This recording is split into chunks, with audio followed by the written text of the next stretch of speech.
Nouveaux endroits à visiter en Espagne: la Alhambra, la Plaza Mayor, le Real Alcázar, la Sagrada Familia, le musée Guggenheim, Ronda, l'aqueduc de Segovie, le volcan tiède, la cathédrale de Saint-Jacques de Compostelle et enfin le palais royal de Madrid.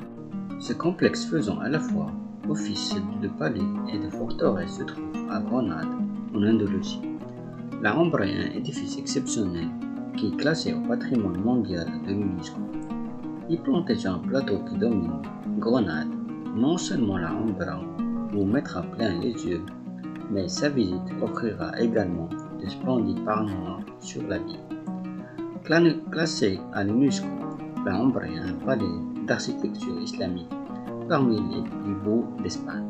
L'intérieur des bâtiments splendides, tout comme les délicieux jardins verdoyants agrémentés de fontaines de style médusard avec de grandes mosquées de carreaux d'eau. La Alhambra est la vestige de la présence du monde musulman en Espagne.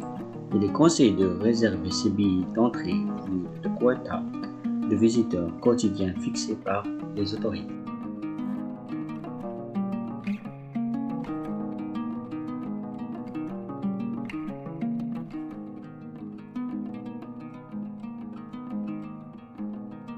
Autrefois, le centre du vieux Madrid, la Plaza Mayor est l'un des lieux publics les plus connus et fréquentés de la capitale espagnole.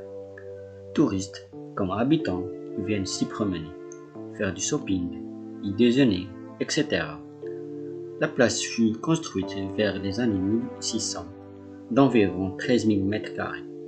Cette place rectangulaire se distingue par l'uniformité de l'architecture des bâtiments qui l'entourent. Accessible par 9 entrées, la Plaza Mayor, entièrement piétonnée, constitue le poumon battant de Madrid.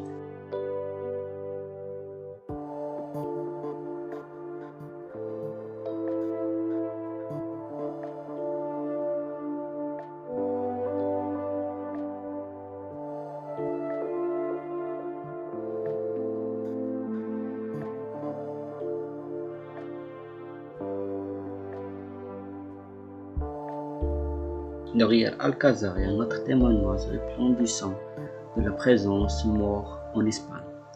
Situé dans le centre de Séville, ce site classé au patrimoine mondial de l'UNESCO se distingue particulièrement de ses jardins au plein avec des arcs, fontaines, palmiers, etc. Il s'agit d'une visite idéale pour se plonger dans l'histoire de l'Espagne, mais aussi pour se promener dans un oasis de sérénité au cœur de Séville. Le palais fortifié d'Alcázar à Séville, construit au XIe siècle par son architecture éclectique.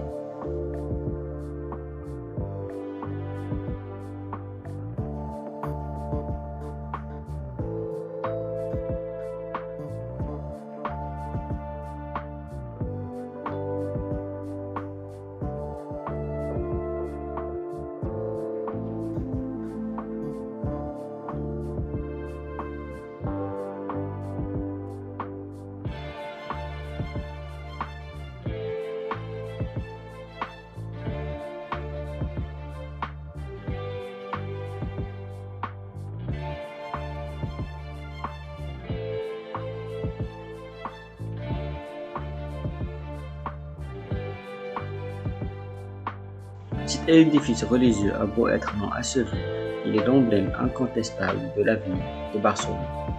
La Sagrada Familia est l'une des nombreuses empreintes de l'architecte de génie Gaudí.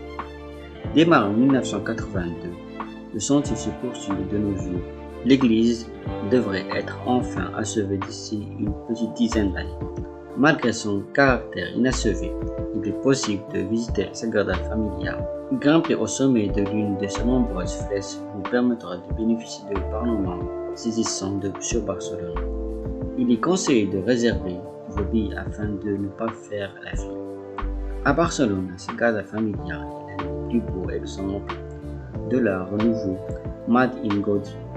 Cet architecte catalan qui a marqué la ville de son style unique.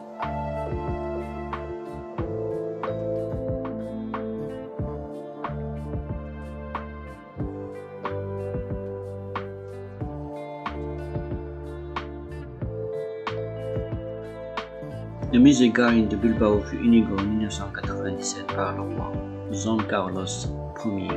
Il se distingue tout aussi bien par ses collections que son architecture unique au monde. Cette structure métallique faite d'énormes plaques modulées digitales et de verre a été spécialement conçue pour capturer la lumière du soleil. Lorsque vous aurez fini de photographier ce bâtiment ô combien photogénique, vous pourrez admirer à l'intérieur une collection d'art contemporain et moderne qui inclut des œuvres de Richard Serra et son serpent de 100 mètres de long, Zev Koons, ainsi que d'autres d'artistes basques.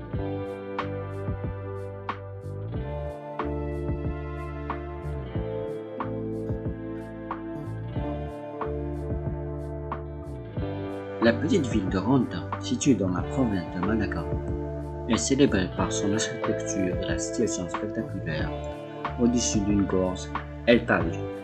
Celle-ci sépare la vieille ville de la Ronda moderne.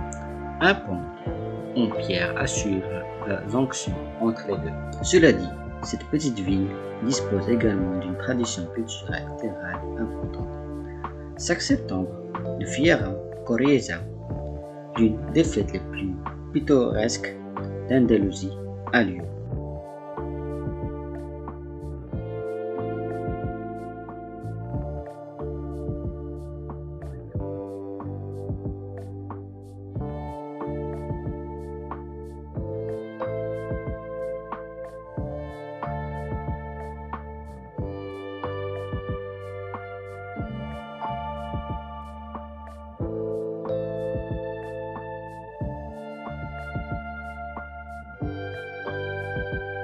« 14 km de long jusqu'à 28,5 mètres de haut. C'est à Ségovie que l'on trouve l'aqueduc romain le mieux préservé du monde. Construit dans le courant du 1er siècle, l'aqueduc acheminait de l'eau fraîche en province de la rivière Ferio à la ville Ségovie.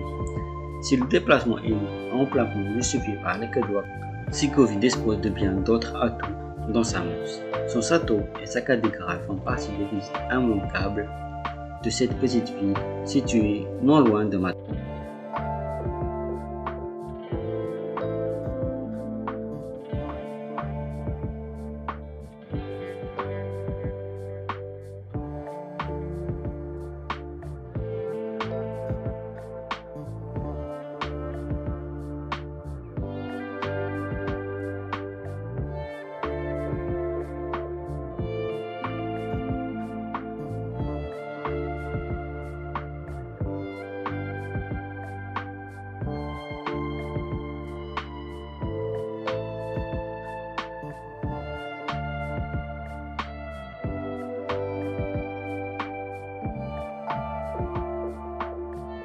Le volcan tiède de l'île Tenerife est ni plus ni moins le plus connu flanc de l'Espagne. Son sommet étant à plus de 3500 mètres d'altitude, il vous faudra de bons ans pour atteindre les cimes à pied. Mais rassurez-vous, une route permet de monter jusqu'à 2300 mètres. De là, vous pouvez garer votre voiture de location et prendre la télécabine pour allier le sommet du volcan au presque. De là, il reste 8 minutes de marche pour couvrir les 200 mètres restants. Les environs du Tiède sont protégés. Ils forment le parc national de Tiède, un site naturel classé patrimoine mondial de l'UNESCO depuis 2007. Attention, l'accès au sommet est limité à 200 personnes par jour. Il faut un permis spécial gratuit pour faire la partie des élus.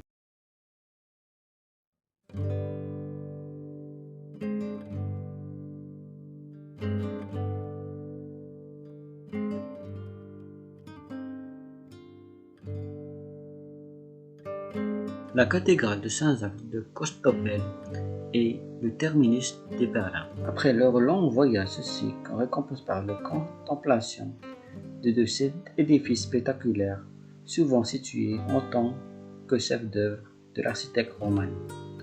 La cathédrale de Saint-Jacques de Compostelle adore néanmoins un savant mélange de nombreux styles gothiques, néoclassiques, baroques, etc. Cela explique par les nombreux travaux d'agrandissement dont elle a fait l'objet au cours de son histoire.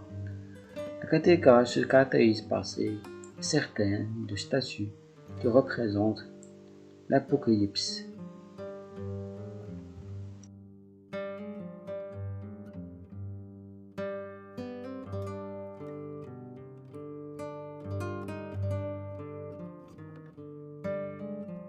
Le Palais royal de Madrid reste à ce jour la résidence officielle de la monarchie espagnole. Mais dans les faits, le palais n'est utilisé que pour la cérémonie protocolaire.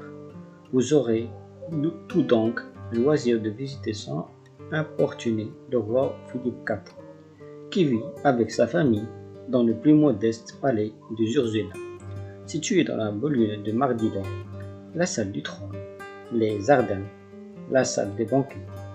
L'accès est limité ou presque. Attention tout de même à ne pas débarquer lorsqu'une visite ou une cérémonie a lieu. Dans ce cas, le palais est fermé.